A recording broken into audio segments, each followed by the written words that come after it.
زندگی میں بڑی سے بڑی بات پر بھی ہار نہ ماننے والے لوگ کبھی بہت چھوٹی سی بات پہ ٹوٹ جاتے ہیں۔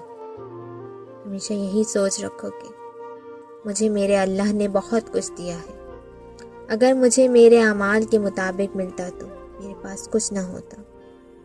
میں نے سمجھا ہے خود کو سدا امانت تیری، اسی خیال نے مجھ کو کبھی مرنے نہ دیا۔ آج کل کے دور میں اگر کوئی مخلص بندہ مل جاتا ہے تو غنی مت سمجھے، اس پہ اپنی چالاکیاں نہ آزمائیں۔ یاد رکھیں بے وقوف کوئی نہیں ہوتا، کوئی کتنا ہی خوش مزاج کیوں نہ ہو، رلا دیتی ہے کسی کی کمی کبھی کبھی۔ منایا نہ گیا مجھ سے اس بات، اس کی ناراضگی میں آباد کوئی اور تھا۔ جب آپ کے سکون کا تعلق کسی شخص سے ہو تو یقین مانیے پھر آپ سکون میں نہیں رہتے۔